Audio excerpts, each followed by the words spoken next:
Hello everyone, welcome to another session on Indian polity from 𝐮𝐩𝐥𝐥𝐶𝐻 Academy. Myself, Professor Sonia Gupta. Today we'll be talking about the amendment process of the Indian Constitution. Now, amendment process of the Indian Constitution has been dealt with in Article 368, which is in Part 20 of the Constitution. Now, what is amendment basically? Now, amendment means modifying the Constitution. We all know the Constitution has got 22 parts, 395 articles, 12 schedules, and 105 amendments. Okay, so again, I'll repeat 22 parts, 395 articles, 12 schedules, and 395 amendments, 105 amendments. So, we are talking about this amendment, okay, and how amendments can be made. That is, if we want to remove a part, or we want to insert a part, or we want to change sub articles, okay, any sort of changes made in that book called as the Constitution, it's called as an amendment. Now, it is not very easy for the government to come and just simply erase something written in the Constitution and rewrite something else. Okay, this is not the case. A proper elaborate process has to be followed as detailed in Article 368. So for example, this government wants to make a change in the Constitution, for example, removing Article 370. So proper way was to amend the Constitution. Okay, so let us proceed. Now, Article 368 says that there are two ways to amend the Constitution. One is the way of the special majority, and the other is by special majority and consent of half of the states. So, two methods to change anything written in the Constitution is by special majority or by special majority and consent of the state. That means, see, who can change the Constitution? It is only the Parliament, that is the Lok Sabha and the Rajya Sabha, right? So, if the Parliament does want to change anything which is written, or it wants to add something into the Constitution, it has to discuss, deliberate, and then decide. And decision means voting. So, in that voting, special majority is required. First, let us understand what is special majority.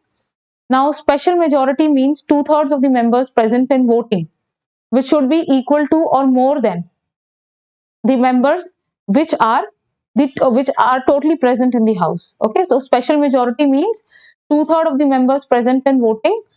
This much vote is required. When the members vote, at least 2/3 of the present and voting members vote is required, and the total votes that has been casted, it should be equal to or more than half of the total strength of the house. So we'll understand it through an example. Say for example, in the Lok Sabha we have got 543 members. Okay, now there are only 500 members present and 330 members are voting. Okay, so how many votes have been casted? There have been 330 members present. Okay, so 2/3 of the members present and voting, that means 220 votes.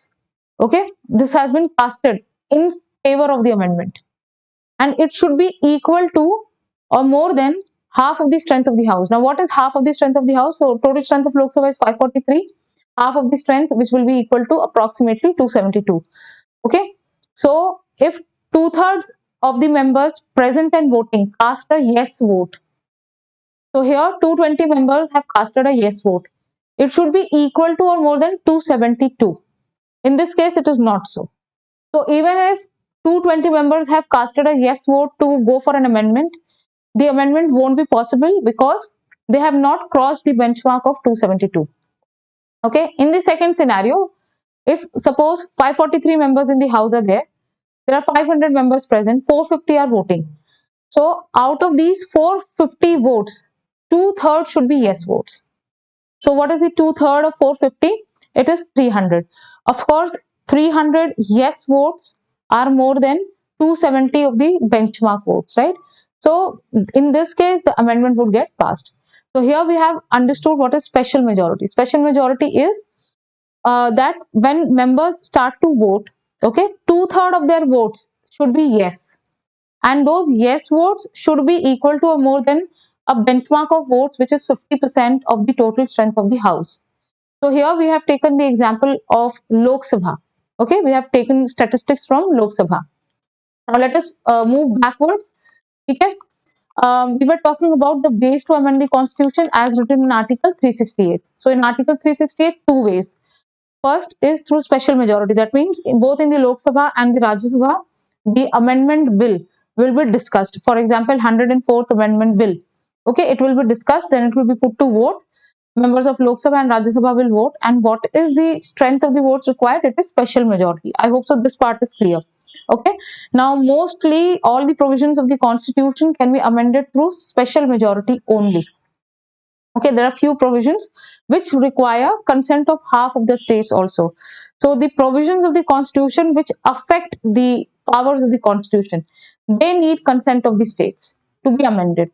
Okay, so where consent of the state is required, for example, the election of the president, okay, and its manner. In the if you all know that in the election of the president, the elected members of the state legislative assembly take part. Okay, so if the manner of election of the president gets changed, the states have to be involved by the center, right? Secondly, if the executive power of the union and states is getting changed, that is Schedule 7. Okay, Schedule 7 says over which subjects union has got power, over which subjects state has got power. Okay, they will work in their respective fields only, they won't cross over. If the center wants to change this arrangement, that is Schedule 7, as we all know there are 12 schedules. If the center wants to introduce a change in the 7th schedule, okay, then also it has to take the permission of half of the states. Thirdly, Supreme Court and High Court, distribution of legislative powers, again Schedule 7, matters related to GST written in the constitution. And then representation of states in parliament, that is the Rajya Sabha. So if the center wants to change the number of members coming from a state into the Rajya Sabha, then also the permission of half the states is required.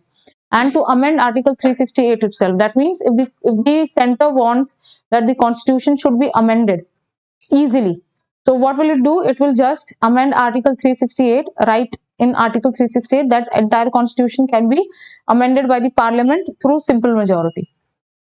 So if the central government really wants to make amendment process easy, it can amend Article 368 itself and erase everything and write that constitution henceforth can be amended by simple majority.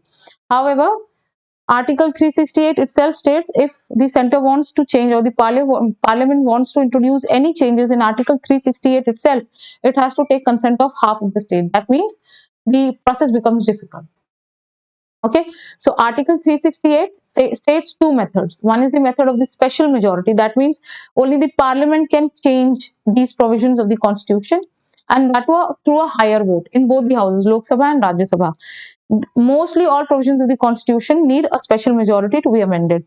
Here, for example, fundamental rights, DPSPs, okay, here we need special majority only, and it can be amended only by the parliament.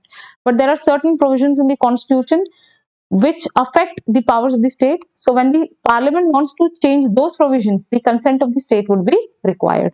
I hope so this part is clear to everyone. Okay, now let us proceed.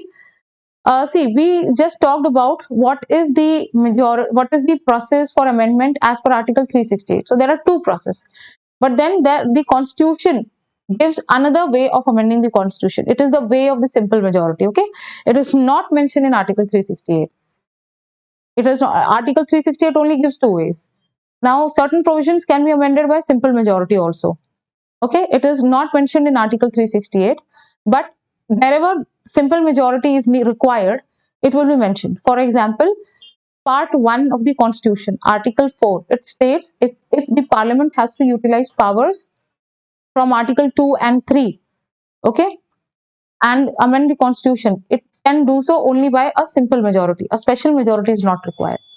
So, the cases where simple majority has to be used for amending the Constitution is listed in the particular article itself. Okay, sometimes, and many times it is not at all mentioned. For example, consent of half of the states. So if the states have to give their consent, that means in every state legislature, the proposal to amend the constitution will go. Okay, they will discuss and debate and vote upon it, right? But the constitution does not say which type of majority is required. So when the constitution does not say which majority is required, it means simple majority. Okay, so Article 368 gives us two tough ways to amend the constitution. The amendment process through simple majority is listed in different articles. Okay, it might be mentioned or it might not be mentioned. I hope so this part is clear. Okay, so wherever you think that this provision, the provision is not mentioned, कोई majority mentioned नहीं की गई है, then you can use simple majority. Okay. So what is simple majority? It is 50% of the members present and voting. We'll understand it through an example. For example, Rajya Sabha has got 245 members. So simple majority does not mean half of 245. It means how many members are present for voting, 240. How many members actually turn up to vote, 200. 50% plus 1 of 200. That means 101 votes. I hope so. Simple majority is clear. So simple majority is not just half of the strength of the house. Okay, it will involve the members which are present, then finally who actually vote, and 50% share of their votes. Okay, so in conclusion, we can see that there are three ways to amend the constitution. One is by simple majority, which is mentioned here and there in the constitution. Another is through special majority, and the last one through special majority and consent of half of the states. The third way is for only certain features as mentioned in the previous slide. Okay, so you have to focus upon the third prospect, that is amending the constitution with the consent of half of the state. Okay, you have to mug it up all the provisions, that for election of the president, to change articles, to change schedule 7, to change schedule 4, that is allocation of seats in Rajya Sabha to the states, for all the Supreme Court, high courts. Okay, for few specific provisions we need consent of the state, rest of the provisions through special majority, and whenever stated or not directly explicit, we can use simple majority. I hope so. The entire amendment process of the constitution has been well explained by me. So we'll wrap up our discussion at this point. See you all in the next class. Bye bye.